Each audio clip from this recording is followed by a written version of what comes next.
Hello, hello, hello, hello, hello. Today is going to be another book haul video. And I think I'm going to start with, I actually don't remember if I've shown you this book, because I think that this is one of the next books I'm reading. But this is The Darkness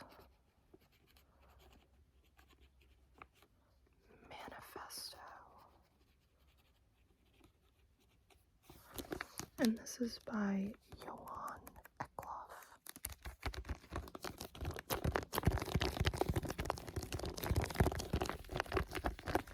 And this is a book about light pollution, nonfiction.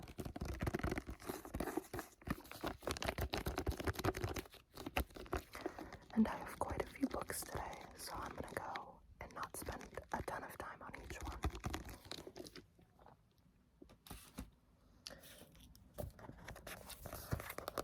This is Good Morning Midnight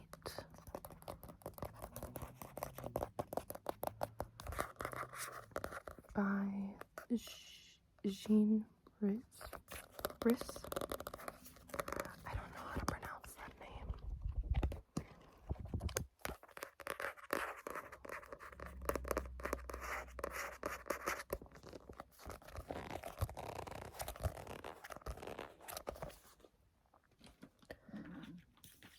And then we have, that was my stomach. And then we have the London Seance Society by Sarah Penner. And Sarah Penner wrote The Lost Apothecary,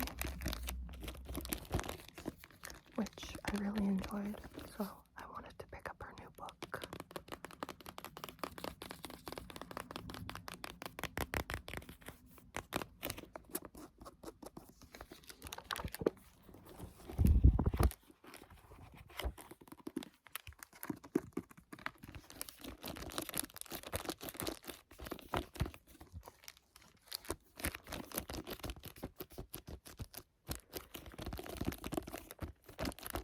And you can tell this one is new because the crinkles on the sleeve are very crisp.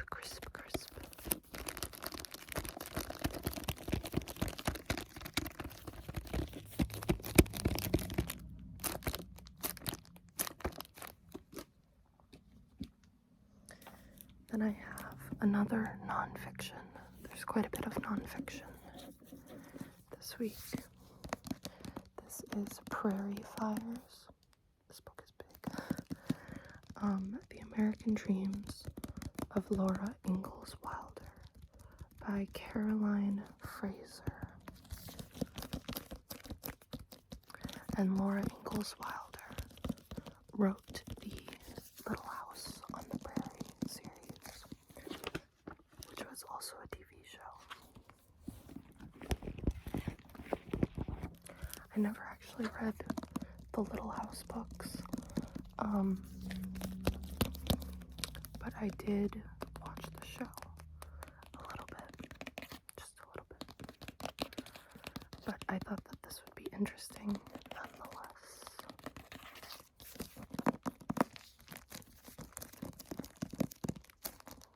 I have a friend who's really into the Little House series.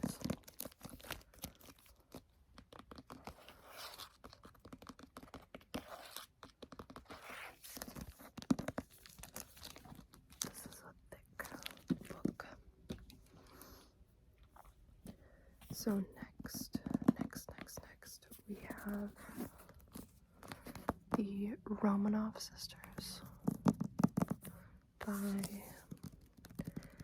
Helen Rappaport.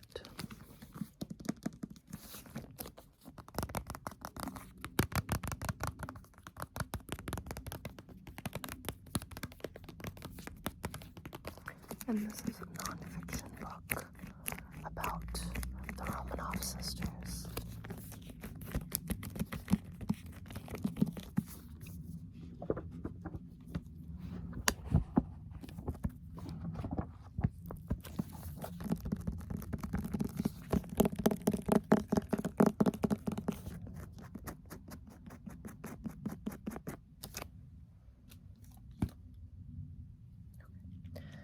And then next is another new book. This is, that's in the way, Oscar Wars.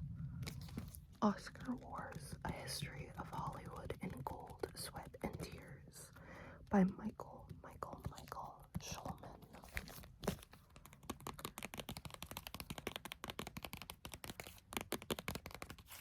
I've been really into nonfiction lately.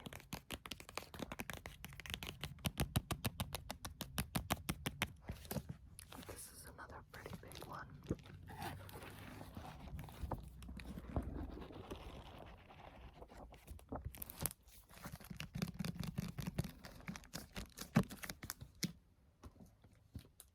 Oh, that stack is precarious. I gotta be careful. Then I have The Murder of Roger Ackroyd by Agatha Christie.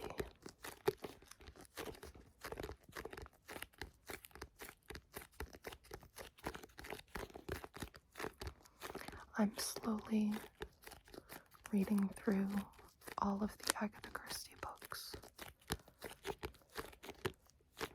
And this is like a leather bound.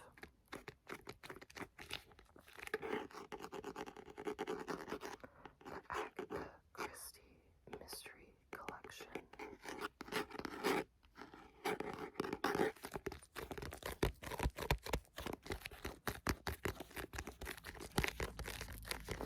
I think this is her last, like, really famous book that I haven't read yet.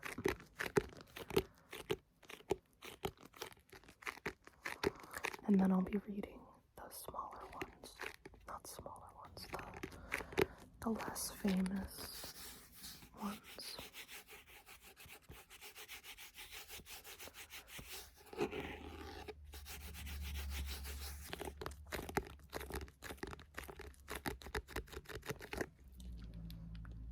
I don't know where to put this book. I can't put it over there, or else that stack's gonna fall.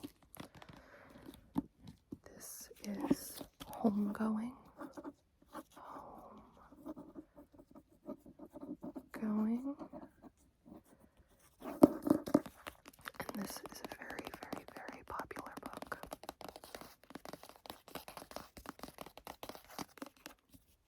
By, I believe, Yaguasi. I'm not pronouncing that right, I'm sure.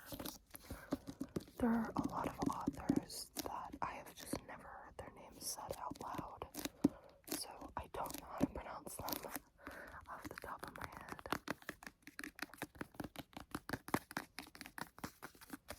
But this book is super famous. Like, a lot of people have read this book. And I see a lot of people talking about it or recommending it.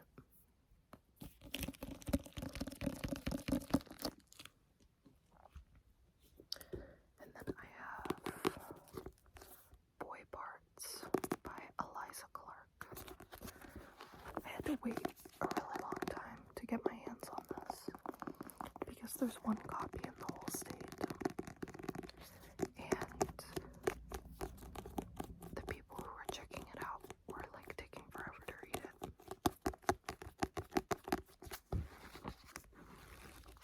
So I think I'm gonna try and read this soon so other people don't have to wait.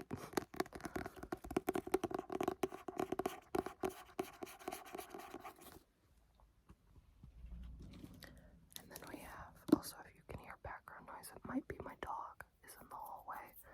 She's like shaking. You know what I mean? Like when they itch their head, they like shake their head. Dogs, you know. This is The Liars Club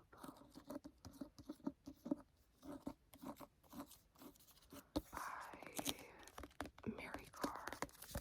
And this is a sort of memoir autobiography.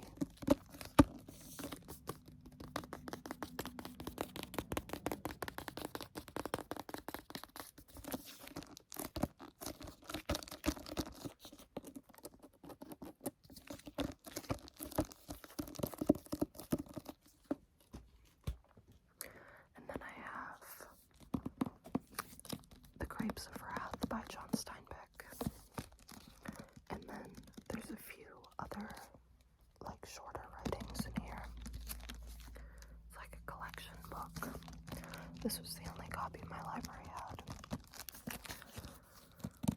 But I tried to read The Grapes of Wrath in the past, and I gave up on it because I started it, and then the pandemic hit, and I had way too much going on. Like, I couldn't be reading at the time, and I just never finished it. I ended up returning it without finishing it when the libraries opened back up. But I didn't dislike it or anything. It was just there was so much going on.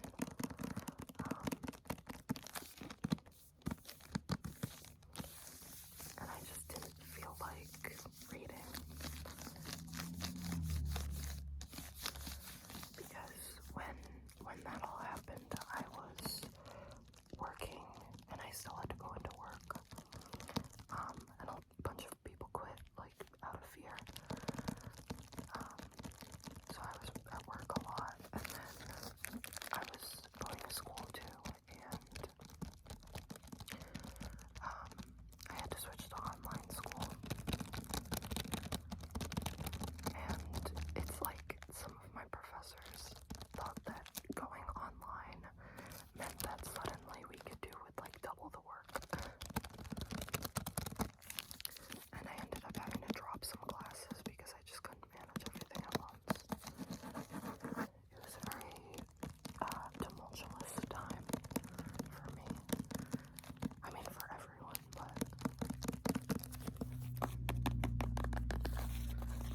it was definitely a time where I couldn't focus on finishing The Grapes of Wrath, I guess. I think I got to like chapter 7. I didn't get that far in the book.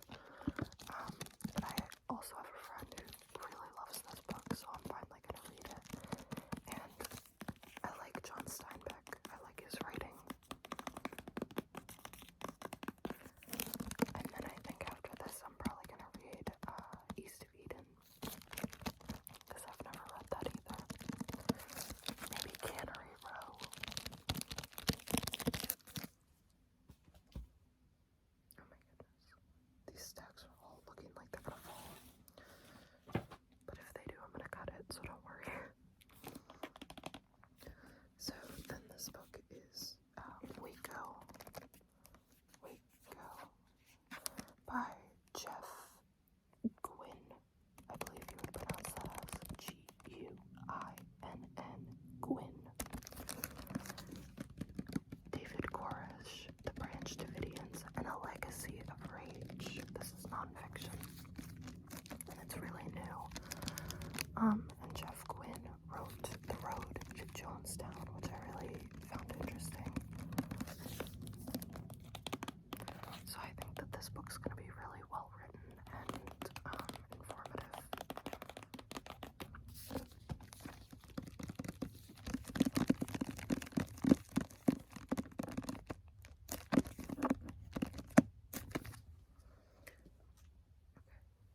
And then I have The Twins. The Twins by Tessa DeLu. This is from my Reading Women Around the World challenge.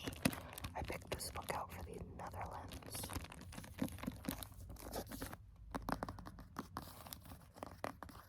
And this is a bit of an older book.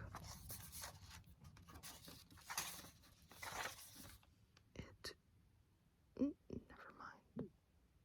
I think I was thinking of a different book because this was published in 1993. Why did I think that? Oh, maybe because it takes place during World War II. I like got it backwards or something.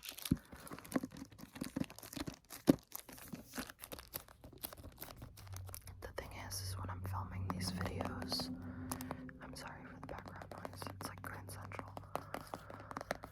But I can't film it any other time. When I do these videos, it's like all the information about these books goes out of my head because I'm trying to think of it at this very moment. So if I say something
you know anything about the Duggar family, they've had a lot of scandals and drama, and a lot of them are pretty bad.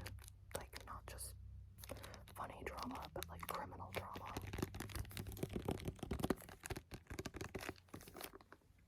And then I have one book left. Oops. I could barely pick this one up for some reason. This is How to Be a Tudor, A Dawn to Dusk Guide of Tudor Life by Ruth Goodman. And I think in my last video, I showed how to be a Victorian, and that book was fantastic.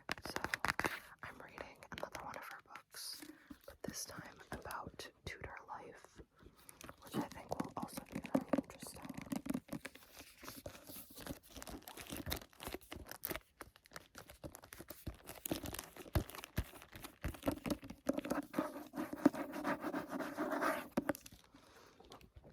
And there's a lot of photo references, so you can kind of get a better idea.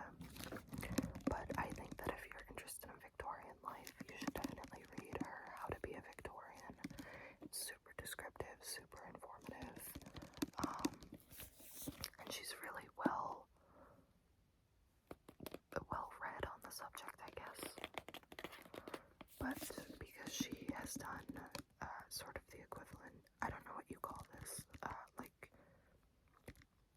historical reenactments. Like if you live in the US and you've ever gone to like a colonial town, it's that, but Victorian England and in England.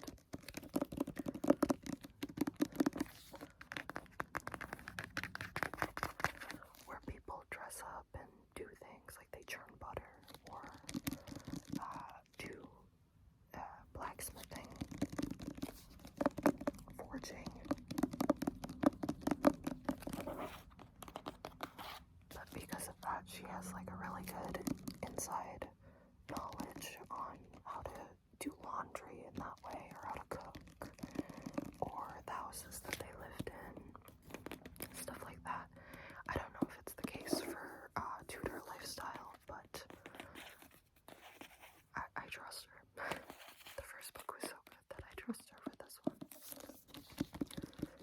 But this is the last book, and I hope that you enjoyed this video. I know that this was more fast-paced than usual, but these videos usually end up getting super long. I mean, this one's still long, and I wanted to try doing it in more of a fast, aggressive, like this book, then this book, then this book style. So I hope you liked this video. If you have any requests, let me know.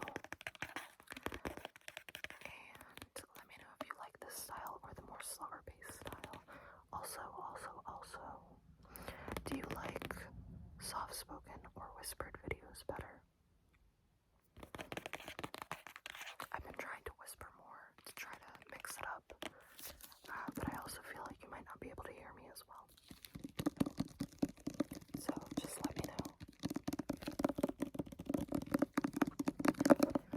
Anyway, I hope you have a good night, and I hope that if you are having nice weather, you're enjoying it, because I definitely am. No more depressing snow